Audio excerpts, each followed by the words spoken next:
والإسلام ديني ومحمدا رسول الله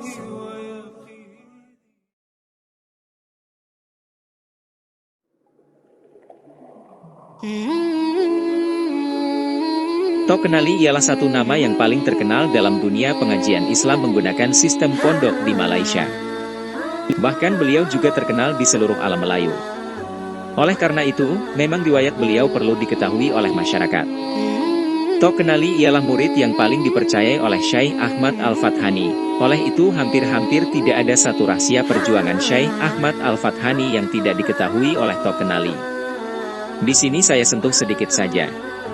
Syekh Ahmad Al-Fathani ialah tokoh pertama dari lingkungan dunia Melayu sejagat yang secara diplomatik pergi ke Istanbul, Turki untuk melaporkan perbuatan tiga bangsa yang menjajah di dunia Melayu ketika itu. Bangsa-bangsa itu ialah Inggris, Belanda dan Siam.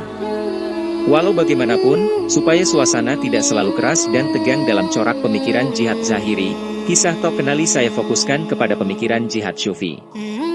Jihad zahiri lebih menitik beratkan perjuangan secara fisikal, sedang jihad syufi lebih mengutamakan pembinaan dalaman, kalbi atau hati dan rohani. Kedua jenis jihad itu adalah penting dikombinasikan secara sepadu. Selain itu dalam disiplin ilmu akidah dan tasawuf ia dikenali dengan istilah wali Allah dan karamah, istilah Melayu, keramat. Karamah Tok Kenali. Nama sebenar Tok Kenali ialah Haji Muhammad Yusuf bin Ahmad Al-Kalantani, lahir pada 1287 Hijriah, 1871 Masehi, wafat Ahad, 2 Sya'ban 1352 Hijriah, 19 November 1933 Masehi. Yang saya riwayatkan ini adalah berdasarkan pelbagai cerita yang saya dengar, oleh itu tidak terikat sangat dalam sistem penulisan ilmiah. Yang saya ingat pada tahun 1953, ibu saya Hajah Wan Zainab binti Syekh Ahmad Al-Fathani hanya menyebut nama murid ayahnya itu dengan istilah Awang Kenali. Menurutnya, Syekh Ahmad Al-Fathani lah yang pertama menggunakan istilah Awang itu.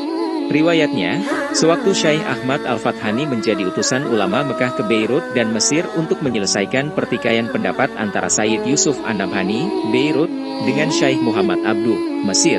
Dalam rombongan itu, Awang Kenali ikut serta. Ketika sampai di Bukit Tursina, karena di tempat itulah Nabi Musa mendengar kalam Allah, Syekh Ahmad Al-Fathani menyuruh murid-muridnya munajat secara khusus. Awang Kenali ditugaskan supaya minta menjadi ulama. Nik Mahmud ditugaskan munajat minta menjadi seorang pembesar Kelantan. Setelah Tok Kenali munajat, Syekh Ahmad Al-Fathani menyatakan bahwa ilmu Awang Kenali tinggi hanya mencapai awan, tidak menjangkau kepada langit. Ilmu yang sampai ke peringkat awan, itulah yang dapat dijangkau oleh kebanyakan ulama di tanah Jawi. Daripada perkataan awan, itulah kemudian bertukar menjadi awang. Cerita yang sama juga saya dengar daripada Haji Wan Ismail bin Hawan, Kadi Jala. Cerita didengar pada tahun 1970.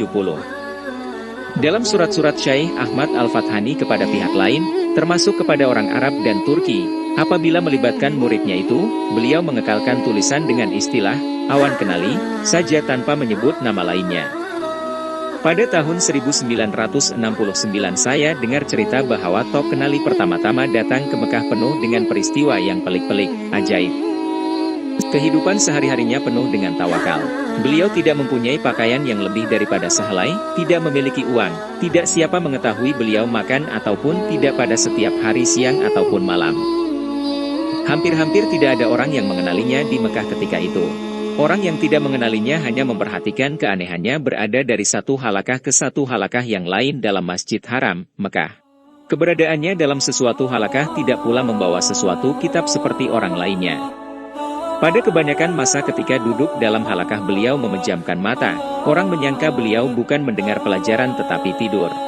Antara ulama yang mengajar dalam Masjid Al-Haram ketika itu ada yang tembus pandangannya, diketahuinyalah bahwa pemuda yang aneh itu bukanlah sembarangan orang, martabatnya ialah seorang wali Allah. Walau bagaimanapun, tidak seorang ulama peringkat wali Allah di Mekah mahu membuka rahasia itu kepada murid-muridnya.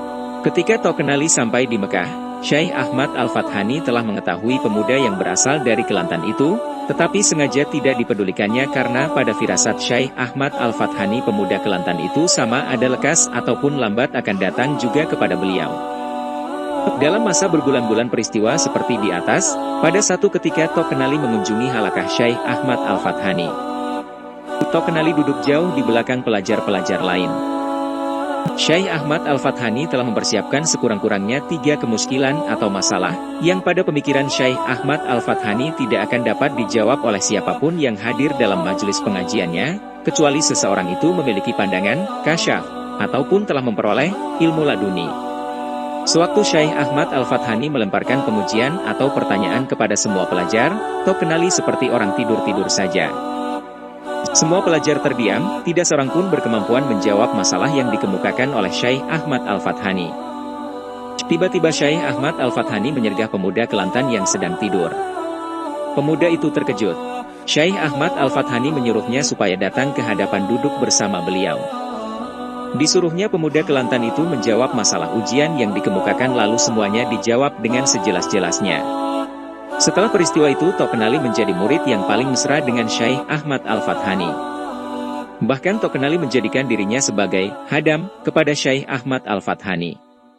Seluruh gerak dan diam Tok Kenali hanyalah berkhidmat kepada gurunya itu, karena diketahuinya bahwa seluruh kerja Syekh Ahmad Al-Fathani semata-mata untuk kepentingan agama Islam dan bukan kepentingan pribadinya. Cerita yang sama juga didengar daripada Tuan Guru Haji Mahmud bin Yusuf Juwani di Pondok Gajah Mati, Kedah pada tahun 1970. Beliau ialah murid Tok Bermin, sahabat Tok Kenali. Hampir semua murid Tok Kenali yang pernah saya temui meriwayatkan bahwa orang yang pernah belajar dengan Tok Kenali semuanya mendapat kedudukan dalam masyarakat. Apabila seseorang murid itu lebih berkhidmat kepada beliau, maka ternyata akan lebih pula ilmu yang diperolehnya. Demikian juga kedudukan dalam masyarakat. Yang dimaksudkan berkhidmat di sini ialah ada yang pernah menyiram Tok Kenali ketika mandi. Murid yang sampai kepada kedua-dua peringkat ini saja yang menjadi ulama besar.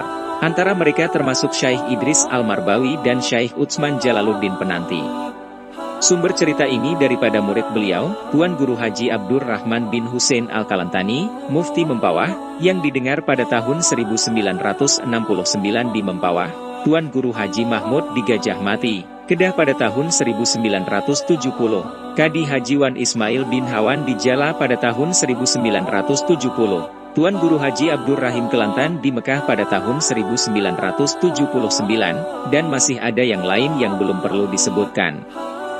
Walaupun telah diketahui umum Tok Kenali berasal dari Kelantan, tetapi sewaktu saya mengembara ke negeri Cahaya, nama asalnya Cahaya, yang terletak jauh ke utara Patani dan Senggora, orang tua-tua bercerita bahwa asal-usul datuk nenek Tok Kenali adalah dari Cahaya.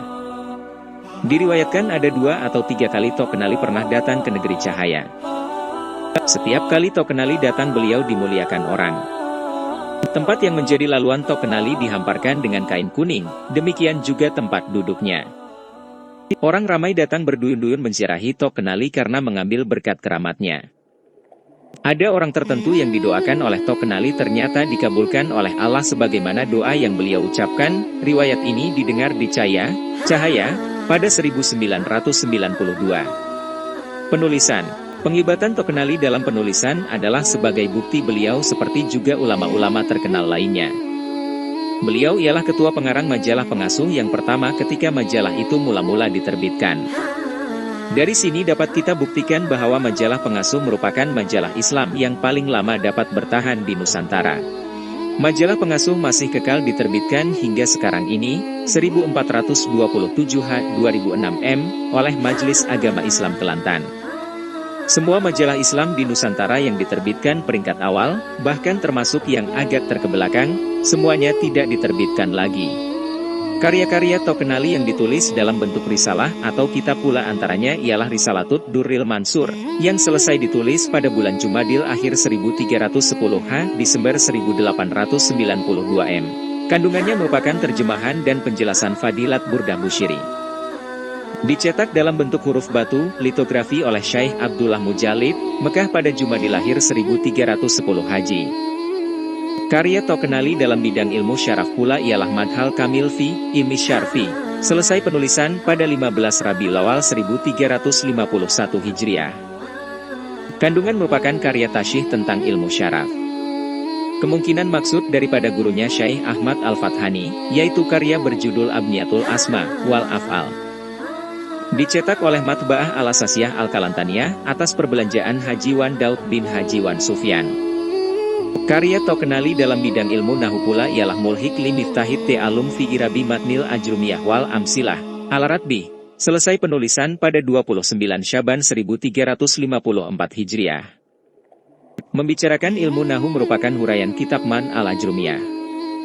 Kitab ini dikumpulkan atau ditulis kembali oleh salah seorang muridnya yaitu Tuan Guru Haji Abdullah Tahir bin Ahmad, Bunut Payung.